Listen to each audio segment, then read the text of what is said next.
later. Ya, Bismillahirrahmanirrahim. Di sini saya akan menjelaskan sedikit mengenai dengan peran masyarakat terhadap suatu tindakan pengerasan terhadap rumah tangga, yaitu KDRT. Nah, yang pertama atau yang poin pertama mengenai dengan meningkatkan suatu kesadaran terhadap perilaku KDRT. Nah, perlu masyarakat ketahui bahwa tindakan kekerasan atau KDRT dalam rumah tangga itu adalah suatu perlakuan yang sangat merugikan dan tidak dapat dibenarkan.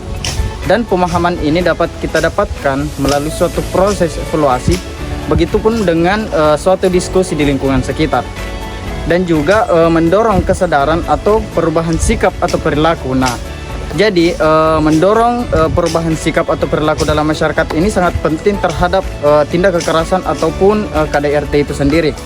Nah, juga masyarakat harus mampu dan menolak suatu tindak kekerasan yang terjadi pada rumah tangga itu sendiri, dan harus masyarakat ini untuk mendukung si korban agar si korban tersebut bangkit dari traumanya itu sendiri. Baik, adapun selanjutnya mengenai dengan poin KDRT itu sendiri ialah poin kedua mengenai dengan membangun jaringan dukungan. Nah, membangun jaringan dukungan di sini dapat kita artikan sebagai suatu jaringan ataupun suatu dukungan yang kita berikan kepada masyarakat yang terkena dampak dari KDRT itu sendiri. Nah, ini dapat membantu mereka dari traumanya itu sendiri, dan juga suatu dukungan ini juga mampu untuk meredakan suatu emosional yang terjadi pada korban si KDRT itu sendiri. Ya, adapun poin terakhir mengenai dengan partisipasi program pencegahan. Nah, partisipasi program pencegahan ini dapat kita artikan sebagai masyarakat harus mengikuti atau wajib mengikuti suatu program yang diadakan oleh pemerintah atau LSM untuk suatu pencegahan terhadap kekerasan dalam rumah tangga atau KDRT itu sendiri. Bismillahirrahmanirrahim. Di sini saya akan menjelaskan terkait definisi dari perlindungan KDRT atau kekerasan dalam rumah tangga. Seperti yang kita ketahui bahwasanya perlindungan KDRT atau kekerasan dalam rumah tangga merupakan segala bentuk upaya yang dilakukan untuk memberikan rasa aman dan perlindungan kepada korban kekerasan rumah tangga baik secara hukum maupun non-hukum. Selanjutnya, definisi dari DP3A atau Dinas Perlindungan Anak dan Pemberdayaan Perempuan. Seperti yang kita ketahui bahwasanya DP3A atau Dinas Perlindungan Anak dan Pemberdayaan Perempuan merupakan salah satu instansi yang ada di pemerintahan, yang dimana instansi tersebut diberikan kewenangan khusus untuk memberikan perlindungan kepada anak maupun perempuan yang mendapatkan kekerasan dalam rumah tangga. Selanjutnya yakni adapun undang-undang yang mengatur kekerasan dalam rumah tangga, yang dimana di sini Undang-Undang Nomor 23 Tahun 2004 tentang penghapusan kekerasan dalam rumah tangga. Baik, di sini saya akan menjelaskan mengenai bentuk perlindungan terhadap korban kekerasan dalam rumah tangga. Ada dua, yaitu perlindungan hukum dan perlindungan non-hukum. Perlindungan hukum meliputi seperti pengadilan dapat mengeluarkan perintah untuk melindungi korban dari pelaku. Yang kedua, kepolisian dan kejaksaan memiliki peran dalam menindak pelaku dan melindungi korban. Yang ketiga, yaitu korban berhak mendapatkan bantuan hukum seperti konsultasi dan pendampingan.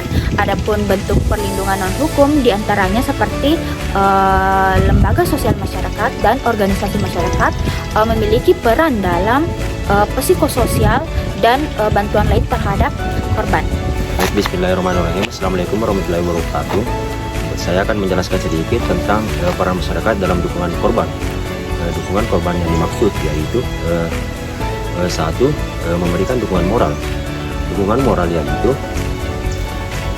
korban KDRT memberikan dukungan dari masyarakat seperti rasa percaya diri, motivasi, dan dukungan emosional. Poin kedua yaitu membantu korban untuk mencarikan dukungan dari proporsional.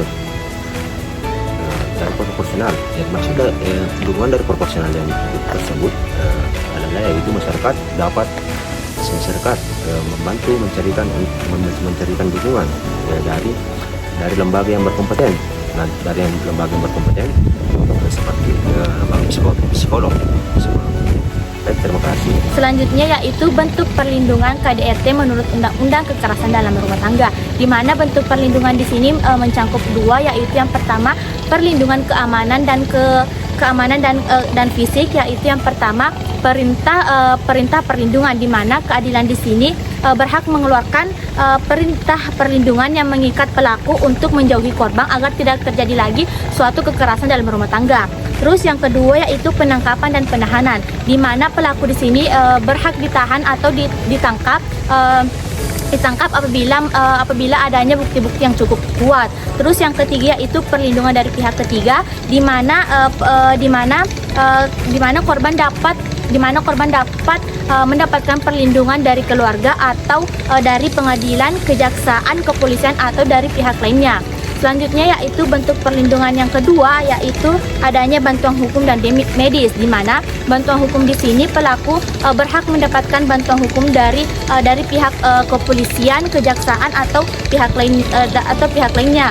Terus yang kedua yaitu bantuan medis, di mana korban di sini berhak mendapatkan bantuan kesehatan atau pelayanan kesehatan termasuk perawatan medis dan rehabilitas untuk mengatasi dampak kekerasan fisik atau psikologis.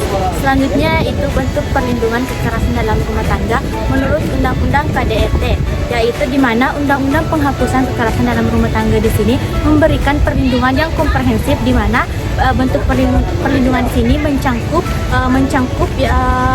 perlindungan dari pelaku, bantuan hukum, bantuan medis, bantuan tempat tinggal sementara serta pemulihan psikologis.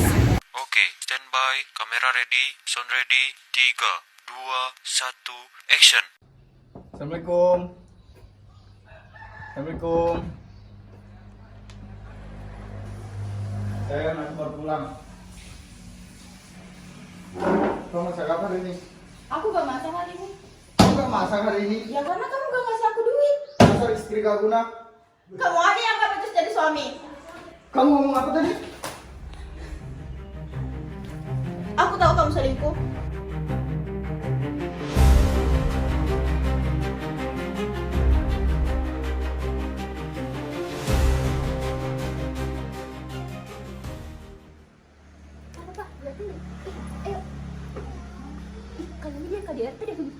Iya deh. Mbak, kamu kenapa? Aku gak apa-apa. Tapi ini muka kamu kok merah-merah. Iya sebenarnya kemarin aku di KDRT sama suami. Ih, jahat banget sih. Saran aku Mbak, kayaknya kamu perlu deh ke DP3A itu. Emang iya? Iya, kayaknya kamu punya solusi deh di sana. Ayo, aku anterin. Oke. Lo ada masalah? Ya, bro, kemarin kan pada saat gue pulang kerja tuh istri saya nggak sediakan makanan, dan di situ kan posisinya gue sedang marah nih, ingin keluar gitu, nggak sengaja kan gue tampar dia terus pergi. Sebaiknya lo nggak tampar dia sih, itu tindakan KDRT. Ya, gue nyesel sih bro, seharusnya pada saat itu gue tidak melakukan suatu tindak kekerasan sih. Terima kasih bro atas. Ya udah, semangat bro. Siap. Waalaikumsalam. Silakan duduk, Mbak. Ada yang bisa saya bantu, Mbak? Saya mau konsultasi mengenai rumah tangga saya. Kemarin suami saya melakukan KDRT terhadap saya. Jadi saya kesini meminta solusi kepada ibu bagaimana sebaiknya keadaan rumah tangga saya. Memangnya apa yang menyebabkan suami Anda melakukan KDRT? Karena faktor ekonomi dan orang ketiga. Kan di sini Mbak udah mempunyai seorang anak. Coba dipikir-pikir dulu deh, lebih baik hubungannya dipertahankan, nggak usah cerai dulu ya. Tapi saya sudah capek, Mbak. Iya, saya mengerti, tapi kan Mbak udah punya anak satu dan anak kembar tuh masih kecil. Dia tuh masih butuh kedua orang tuanya untuk dirawat. Baik, terima kasih atas sarannya, Mbak. Saya akan mencoba untuk memperbaiki rumah tangga saya.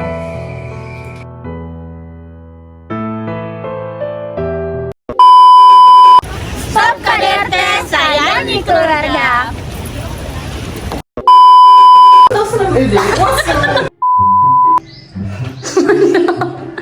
Mandal.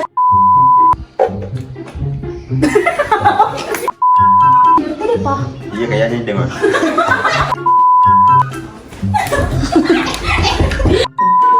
Aku tahu kamu Diam.